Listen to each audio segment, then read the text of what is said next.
Good afternoon, everybody. It's great to see you all here.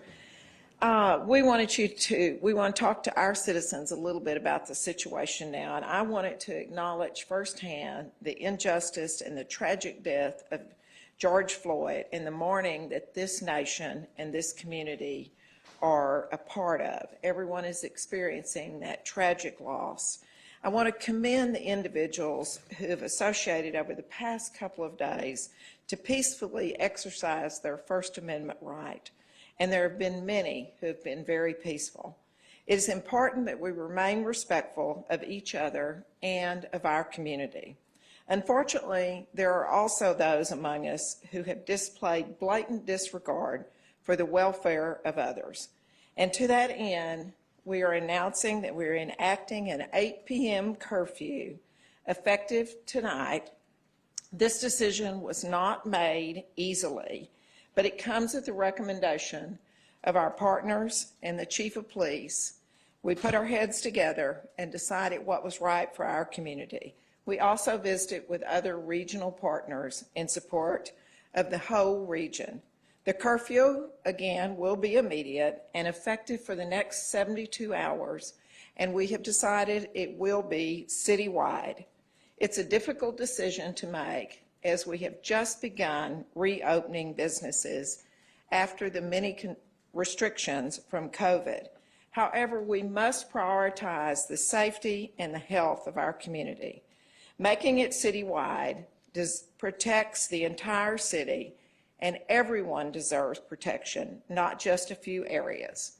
We are where we are at this moment because we need a collective consciousness and a collective response. Dr. King himself said, "No one is free until we are all free." My prayer today is for peace and calm, but not peace at the expense of justice. You can subdue a fever and not heal the sickness in the body. Let's stop talking about treating the symptoms and instead treat and heal the body. But what that does mean, and how do we do that, is very difficult. I know difficult work still remains ahead of us. Much has been done, but there's still work to be done. A tough look from each of us in the mirror every day makes us realize that we must continue working. It's not easy. It is a long road ahead. Our own police monitor, Kim Neal, where's Kim? Right there, is with us today, and you will hear from her shortly and the hard work that she is doing. Furthermore, difficult conversations are not productive unless everyone is listening. So I will announce today that we are moving City Council meeting tomorrow. The 7 p.m. meeting will be held at 3 p.m. on Thursday to ensure that we can hear from all our residents. With an 8 o'clock curfew, we would not have been able to hear from everyone tomorrow night. So before I turn it over to Chief Krause, I want to applaud the Chief, our command staff, everyone that's been involved in this response. It truly has been done with compassion and humility. So Chief, thank you. Thank you, Mayor. So after 2 nights of mostly peaceful protests here in Fort Worth over the murder of George Floyd, last night we had another group form up about twice as big as we had previously. Almost 300 people showed up, and they began protesting by marching downtown, which they had done the previous 2 nights. Our approach to this had been to use our downtown bike officers to make sure that they are able to peacefully protest and that they would not be encumbered by traffic. So the bike officers would block the intersections and make sure they had the platform to conduct their peaceful protests. Last night, the group decided to leave downtown and to head west on West 7th Street. We were fine with them doing that. There's no difference between that street and the streets downtown as far as their ability to use that as a platform. However, as we left the downtown area, our bike officers heard from people inside the crowd and also heard with their own ears that there was an element inside the crowd that was planning to cause damage when they got to West 7th Street. At that point, we decided to stop the ingress into West 7th. The bridge over the Trinity was a natural funnel point, so we stopped traffic on the west end of the bridge there and asked them to turn around. About half of the group ended up turning around and heading back toward downtown. The other half of the group stayed, and a standoff ensued between the police and the protesters. This was not a physical standoff. It was just the protesters exercising their First Amendment right to assemble in free speech. After dark, officers started being attacked with what we first thought were water bottles, but we've since come to believe those bottles filled with bleach because of the empty bleach containers we found on the bridge behind the crowd. That followed with frozen water bottles and rocks being hurled at the officers. At that point, officers, the SWAT unit, they deployed smoke, which is not gas, smoke and flashbangs in an attempt to get the crowd to disperse. That was preceded by 3 requests over the PA system for the crowd to disperse with warnings of what we were about to do. Some of the people heeded those warnings and left, others did not. Those warnings were spaced out several minutes apart. We made sure that the crowd had an avenue of escape. If they chose to leave, they could just go back eastbound across the bridge, and they would not be impeded. When the crowd refused to disperse and they were hurling the frozen water bottles and the rocks at the officers, the decision to go ahead and move on them was made. The decision to use gas was approved. At that point, somebody threw a pyrotechnic device into the lines of our officers, which exploded. You may have seen that on the live feed. And at that point, we did deploy the gas. The gas had an effect. The individuals on the bridge ran eastbound across the bridge back toward downtown, but then began to scatter. We take very seriously people's constitutional rights to assemble and to peacefully protest. It's something we did not want to interfere with. That's why we start every protest with a soft touch, the bike unit. We have to be prepared and have people in reserve that can respond if necessary, but we would rather that not happen.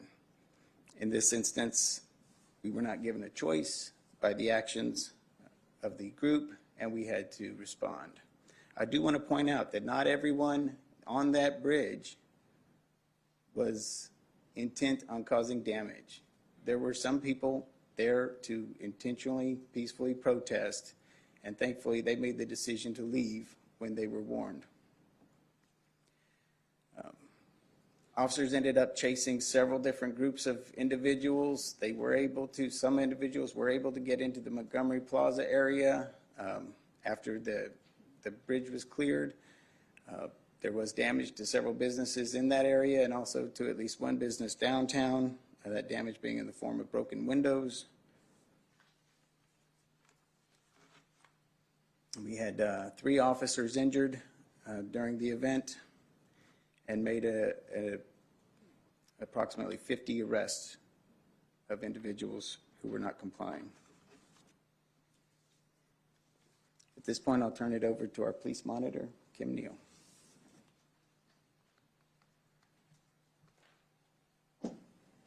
Thank you, Chief. I just want to start off saying that my heart, both professionally and personally, goes out to anybody that feels like they've experienced any type of injustice. With that being said, our office, which has been in existence now for about 3 months, has been working very hard to meet with a lot of folks that I'm sure that everyone has talked to and a lot of groups to see exactly what folks want from our office, what they expect from our office. We are spending a lot of time collaborating with people. Of course, before COVID-19 hit, we were able to meet with people face-to-face. We've since condensed that to WebEx meetings and face-to-face when permitted. But, 6 of the key functions of our office, and I just wanted to mention these just for everybody's recognition, is that we're going to be looking at both complaints and commendations and reviews of the police department. We're also in the process now of looking at police practices, policies, and procedures, and seeing how those impact our citizen interactions with police officers and how we can make that vehicle better. We want to do community engagement. We have heard that from several community groups, that community engagement is very important. I feel it is important, and that's community engagement that involves both the citizens and the police, and we plan to do that as soon as we are able to do that. We want to also do periodic reporting, where we will look at these patterns and reviews and be able to provide the public, the community, with any trends or patterns that we see as it relates to circumstances, allegations against police officers, as well as anything demographic related. And then finally, and most importantly, we want to play a major role, and we will play a major role, in the mediation efforts between the police department and the community to, again, address the, whatever the community feels are injustices against them, as well as participate collaboratively in any problem-solving efforts that we can. I'm a strong advocate of problem-solving, and we feel very strongly that we can do that here in Fort Worth and do it very proactively. Thank you.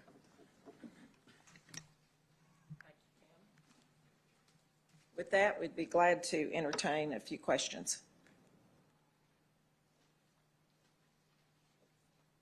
Luke?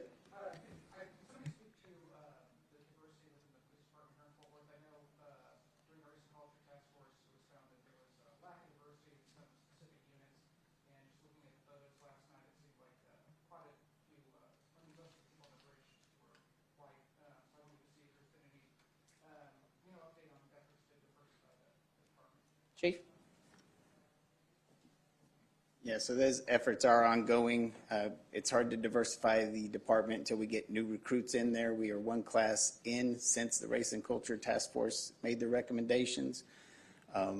Until we are able to push a lot more officers into that, we won't be able to have an effect overall numbers. As far as the diversity within the department, within specific groups, one of the teams out there was the SRT team and the SWAT team. Both of those were identified as areas in the Race and Culture Task Force where we needed more diversity. However, again, we have to have vacancies occur in those units before we can fill them. We do have a policy for filling those that includes looking at the needs of the community to inform those decisions on which individual officer applying for that job should get it. So we do have, and have in the past couple of years, have ranking supervisors actually bypass one or two people on the list to go down and get somebody they think is the best fit for that department or that unit. Chief, while you're up there, can you talk a little bit more about the officers that were hurt? How were they hurt, and what are their conditions? And so I had 3 officers hurt. One was hit in the elbow by an ice ball and has bruising there. Another officer broke his leg in a foot pursuit of one of the individuals who was damaging property in Montgomery Street area or Montgomery Plaza. And the third individual, just a second, injured his knee, twisted his knee during the operation. And it appears that whatever strategy you employed was successful. You limited damage while letting people express themselves. But there's always time to reflect. Would you have done anything differently last night? So we debrief every operation, and we will debrief this one as well to see what we could have done better. One of the things I'm very proud of with our commanders, both the ones out in the field and the ones at the command post, is that they specifically were speaking to, we don't want to act too quickly. We don't want to use gas before we absolutely have to. We have not used gas on a crowd in Fort Worth in approximately 30 years is what I'm told. I didn't want to be the one to bring that back. Unfortunately, the rocks, the ice-filled bottles, the bleach-filled bottles, and the pyrotechnic inside the officer line, there is a point where you have to use the tools that you're trained to use. And you found empty bleach bottles, but did you actually find any of the water bottles filled with bleach? No, I don't know that we ever went back and looked at that. In terms of the curfew, how do you plan on enforcing that? And, you're somebody who has a late night job, should you be worried about getting home after 10? what we will do is, much like our response to the COVID pandemic, education will be our primary goal. We are not there to stop the individuals who are returning from a job or going to a late night job. Our goal is to address groups that are gathering for an illegal purpose. And the emergency declaration specifically excludes coming and going from work or school. And I believe we'll make a copy of that available for all of y'all. What's the status and timeline right now for the Citizens